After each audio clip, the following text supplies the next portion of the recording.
महादेव भक्तों, कैसे हैं आप सब। आशा करती हूँ आप सब ठीक होंगे। मैं साक्षी स्वागत करती हूँ अपनी YouTube चैनल सत्य भक्ति चैनल में। आज मैं आपको बताऊंगी कि अष्टमी और नवमी तिथि कब रहने वाली है और कन्या पूजन आप कैसे करेंगे, किन शुभ मुहूर्त में कन्या पूजन करेंगे और कन्याओं को कौन सा चीज़ आप भेंट देंगे जिससे माँ आप पर अपना आशीर्वाद बनाए। तो आइए, अष्टमी नवमी तिथि को पूजन करने आराधना करने के बाद कुंवारी कन्या को कुछ दक्षिणा में उपहार देकर ही विदा करना चाहिए। इससे माता दुर्गा और कन्या बेहद प्रसन्न होती है और माता दुर्गा की कृपा सदैव आप पे बनी रहती है। नवरात्रि में माता दुर्गा के पूरे 9 दिनों तक पूजा के 9 रूपों की आराधना की जाती है। इसके साथ ही अष्टमी नवमी के दिन कन्या पूजन की परंपरा है। माना जाता है कि नवरात्रि में कन्या पूजन से सारे कष्ट दूर हो जाते हैं और घर में सुख समृद्धि की वृद्धि होती है। कन्या को माता दुर्गा का ही रूप माना जाता है। अष्टमी और नवमी तिथि को पूजा आराधना करने के बाद कुछ दक्षिणा में उपहार देकर ही विदा करना चाहिए। सब भक्त अपने श्रद्धा अनुसार, अपने सामर्थ्य अनुसार कन्याओं को भेंट देते हैं, लेकिन कुछ ऐसी चीज़ें हैं जो भेंट देने से माता रानी अत्यंत प्रसन्न होती है।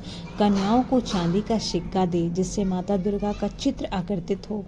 एक एक सिक्का देकर उन्हें विदा करे। ऐसे में माता दुर्गा के साथ कुंवारी कन्या भी बेहद प्रसन्न होती हैं।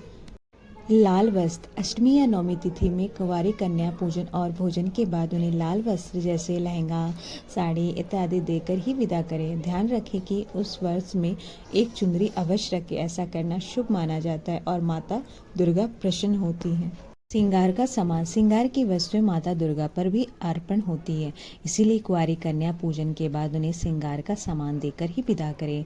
अगर आप ऐसा करते हैं तो आपके घर में कभी भी आर्थिक समस्या उत्पन्न नहीं होगी, हमेशा सुख और समृद्धि वृद्धि ही होगी। कन्याएं आपको आशीर्वाद देंगे जिससे माता रानी भी प्रसन्न होती है और कन्याओं का भी आशीर्वाद आपको मिलता है।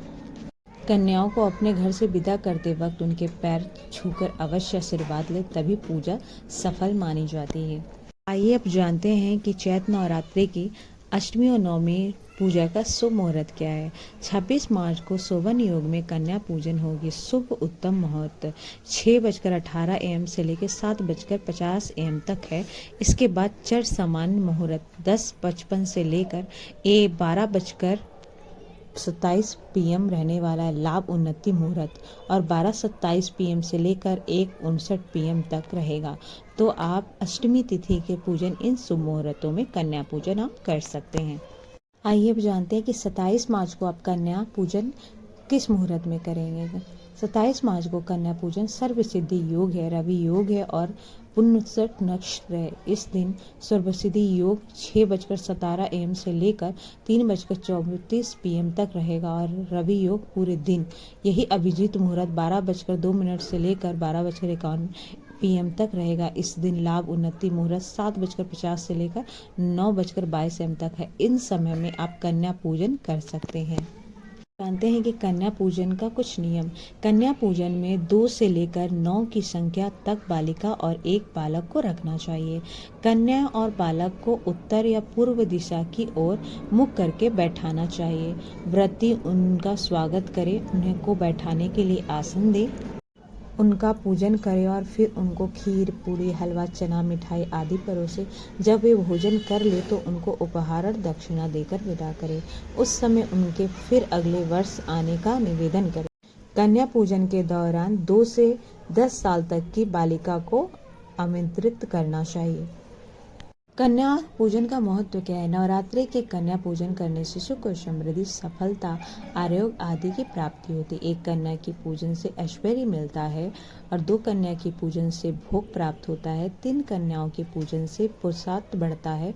4 से 5 कन्याओं का पूजन करने से ज्ञान, बुद्धि और विद्या में बढ़ोतरी होती। 6 कन्याओं की पूजा करने से सफलता मिलती। वही 7 कन्याओं की पूजन करने से परमपद मिलता है और 8 कन्याओं की पूजन करने से अष्टलक्ष्मी की प्राप्ति होती है। नौ कन्याओं के पूजन करने से सभी प्रकार के ऐश्वर्य और वैभव मिलते हैं। तो इन कन्या पूजन का यही महत्व है। आप अपने घर में माता रानी को प्रेम से बुलाइए, माँ की भक्ति कीजिए और कन्याओं का पूजन करिए और अपने घर में सुख और समृद्धि की निवेदन करें। माता रानी सबके भंडार भरती है।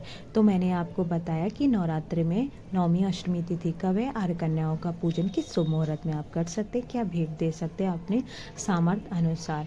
अगर आपको मेरी ये वीडियो पसंद आई हो तो प्लीज़ आप मेरे चैनल को लाइक, सब्सक्राइब, शेयर जरूर कीजिए और कमेंट में हर हर महादेव जरूर लिखिए।